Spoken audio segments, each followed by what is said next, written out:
بسم الله الرحمن الرحيم. That this holding on to the Ahlulbayt is a jahiliyyah idea. It's tribalism. This idea is a modern argument. It's not so old. And it is largely pushed by the Wahhabis. It is not pushed by the Sunni Muslims. It is pushed by the Wahhabis who call themselves Salafis. That you are just being tribalistic. And I've heard this myself over the internet, scholars from the Wahhabis to say that this is why the Shias hold on to the Ahlulbayt. What is most ironic is that Hijaz is ruled by a tribe. And they have renamed the country to Saudi Arabia, Saudi Al Saud. And every Middle Eastern country today, from Qatar to Bahrain, to Kuwait, to the United Arab Emirates, to Saudi Arabia, they're all ruled by families, tribes. So who is following jahiliyyah? This is a glaring example. The Shias have been jahil 1400 years. Why do you hold on to jahiliyyah? Why do you not choose your leaders based on piety and taqwa and principles of Quran and hadith? This is the first argument.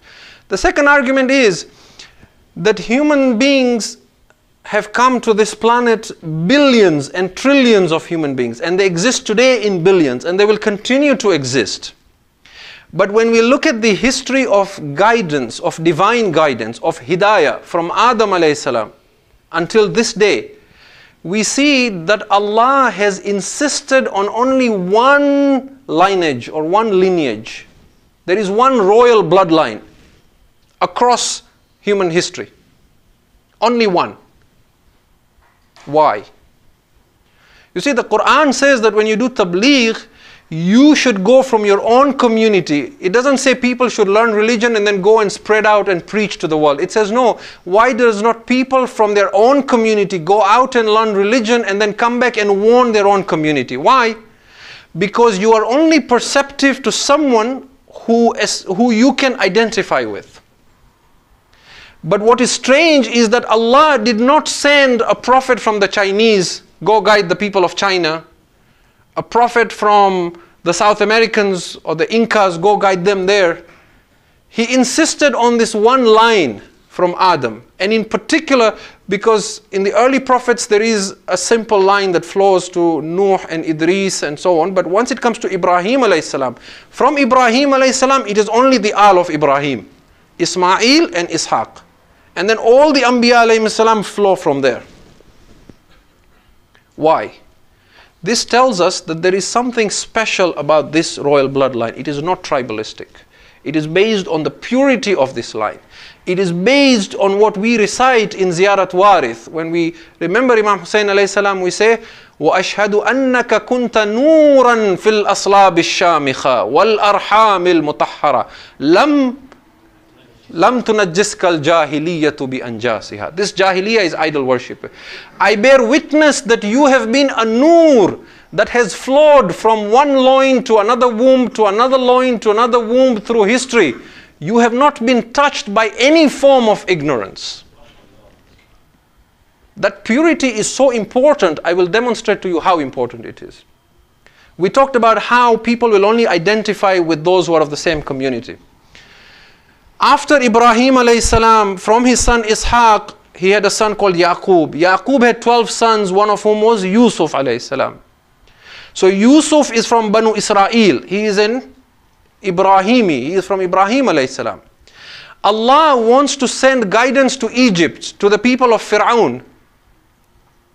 Now here there is a dilemma. What I would do if I was God is I would create a prophet amongst the Egyptians. If Yusuf grows up into an adult and then goes to Egypt, they will not listen to him because they will say he's an outsider. If you read the Quran, when Hud and Salih alayhi salam go to the qawm of Ad and Thamud, or when Lut preaches, or when Nuh preaches, or when Musa alayhi salam preach, they say, Ya qawmi, oh my people. They don't say, I've come from 2,000 miles away, I've been sent by God. So what Allah does is Yusuf falls into a well. He is taken as a slave while he is a young boy. He grows up amongst the nobles of the Egyptians from the time he's a child. He becomes an adult amongst them so that they identify with him. He identifies with their culture. When he has gained their acceptance and won their confidence and they believe in him and in his integrity, then he tells them, stop worshipping idols, and they accept that message from him. There is something in this royal bloodline that Allah will take a child away from his family, hundreds of thousands of miles away, make him part of another community, and then make him a prophet. But he will not appoint a prophet from another bloodline. Nuh, the whole world drowns, but Nuh has to be saved because there is something in his blood.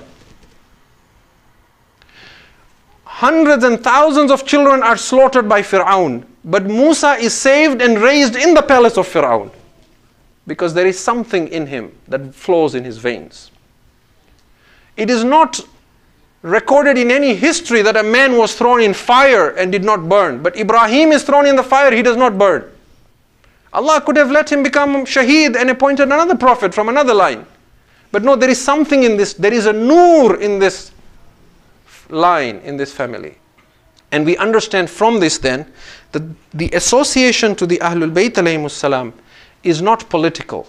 It is not tribalism. It is not based on jahiliyyah. It is based on looking at history and saying Allah has chosen one family and one line and He wishes guidance to remain in this line. He has given them certain gifts because of which they and only they can guide people. And that is why we insist on holding on to the Ahlul Bayt. I started with the verse from Surah An-Nisa, chapter 4, verse 54, where Allah says, Am yahsuduna an-nas ala ma atahumullah. Are people envious? Are people jealous because of what He has given them? Now who are these them that He has given, and what has He given them? فَقَدْ آتَيْنَا آلَ إِبْرَاهِيمَ الْكِتَابَ وَالْحِكْمَةَ وَآتَيْنَاهُمْ مُلْكًا عَظِيمًا. He has given the descendants of Ibrahim the book and wisdom, and He has given them a mighty dominion over people. And Imam Muhammad al-Baqir says, we are Ali Ibrahim, and this mulkan azim is our imamat. But the point to remember here is that Allah is saying, are people jealous? I have given them book and wisdom. Who are you to say this is tribalism or this is this or that? But it is again not for every descendant of Ibrahim. Because the Banu Umayyah could also say we are descendants of Ibrahim. The Banu Abbas could also say we are descendants of Ibrahim. Ibrahim, when he was asked, told by Allah, I make you a Nabi, he did not say, will my children become Nabi also? I make you a Rasul, he did not say, will my children become Rasul also? But when Allah said, Inni ja'iluka linnasi imama, I make you an imam over people, he immediately knew this was something special. He said, wa min dhurriyati, what about my descendants? Can you make them all imams? And Allah says, no. La yanalu ahdi dhalimin. This covenant will not come to the wrongdoers, to the unjust from your descendants. So first of all, this فَقَدْ آتَيْنَا آلَ إِبْرَاهِيمَ الْكِتَابَ وَالْحِكْمَةِ. When you want to know who from Ali Ibrahim are the ones who have been given mulkan azim, who have been given imamat, they should not be dhalimeen. And they should have the kitab and the hikmah. They should have the knowledge of the book and the wisdom. They should be able to sit before anyone and say, Saluni, Saluni, qablan tafqiduni. The second argument was that descendancy and successorship to the Prophet cannot come through Fatima alayhi salam because she's a woman. And it cannot come through Ali because he's the son-in-law. This argument was pushed by the Banu Abbas. Why? Because the Banu Abbas were descendants of Abbas, the uncle of the Prophet. This Abbas had a son called Abdullah ibn Abbas, who is well known in history as Ibn Abbas. This Ibn Abbas was actually a very close companion of Imam Ali alayhi salam. He was a student of Imam Ali alayhi salam. The Sunnis quote tafsir of Qur'an very widely. A lot of their tafsir is from Ibn Abbas, from Abdullah ibn Abbas. But Ibn Abbas took it all from Imam Ali alayhi salam. And Nahjul Balagha, there's a lot of references to this Abdullah ibn Abbas. So the Banu Abbas argued that because Fatima is a woman, we, the descendants of Abbas, are the closest relatives to the Prophet. It was important for them to push this card that Fatima and Ali are not eligible because that was the only way they would hold on to their sovereignty. They would validate that we are the rightful successors of the Prophet. Now very quickly, before I respond to this, I want to just show you proof of this. What I have here is a book that is a part of Tabari's history. This particular part of Tabari, or this volume, in English it's volume 34, Tabari compiled it during his own time. So a lot of the history of Tabari was before his time. But this is the history that took place or occurred in his lifetime. So it was as if Tabari was writing current affairs. And this is the history of the caliphs of Mutawakkil and Muntasir and so on. He is talking about the caliph Mutawakkil. Look at how important it was for the Banu Abbas to prove that Fatima and Ali alayhi salam are not deserving to be successors of the Prophet. A man by the name of Marwan Abu Simt was a poet. He comes to Mutawakkil and recites some poetry, for which Mutawakkil rewards him generously. Now before I quote the few verses or stanzas of the poetry, let me tell you what he was given as a reward. When he recited this poetry, Mutawakkil first of all appointed him as the governor of Bahrain and Yamama. That was his first reward. The second reward was he was given 4 robes of honor in the public audience hall.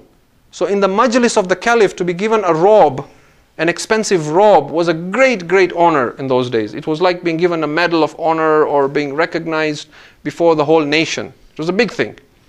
He's given 4 expensive robes of honor. And then 3,000 dinars, gold coins, are sprinkled on his head.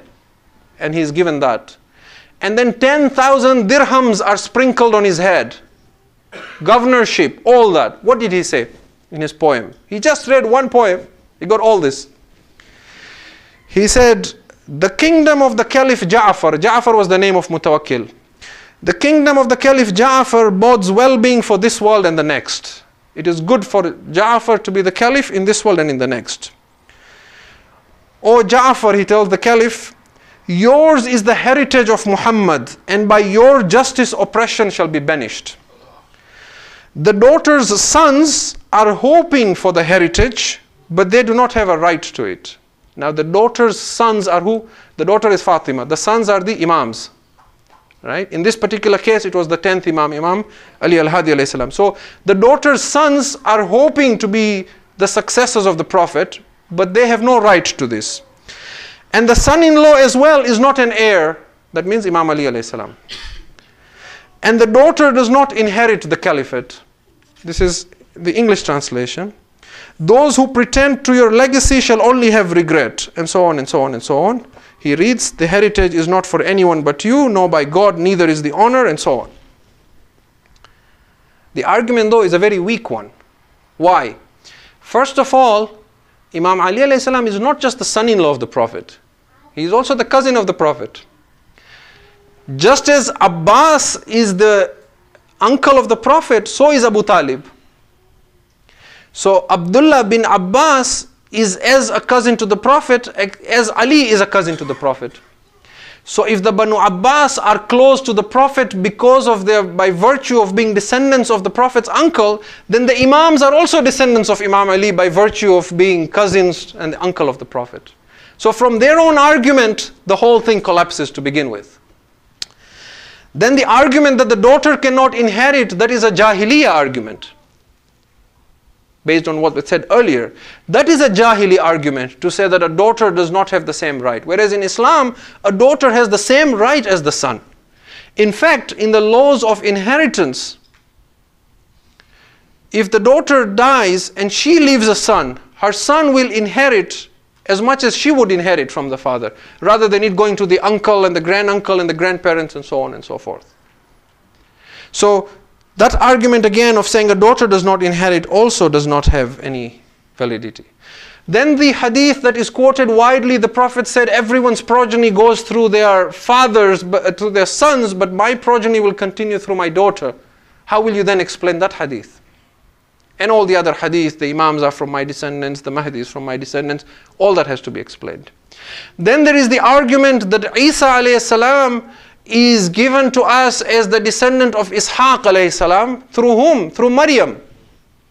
So if Isa can descend from Ishaq and Ibrahim through Maryam, why can't the Imams descend through Ibrahim from Fatima alayhi salam? So that again is another argument that brings that down. And some of the most beautiful arguments really came from the Imams themselves. You see, the caliphs would poke all the time and try and ask the Imams, are we not more entitled than you are? Are we not more entitled than you are? And the Imams had an amazing way of replying them. In one particular case, it wasn't even an Imam. The Caliph Harun al-Rashid one day argued with a descendant of Imam Hassan alayhi salam. He said to him, you are descendants of the Prophet's daughter. We are descendants of his uncle. The Prophet is like a cousin to us. So we have a greater right than you have. Now he's the Caliph, right? If you are audacious in front of him, he could behead you.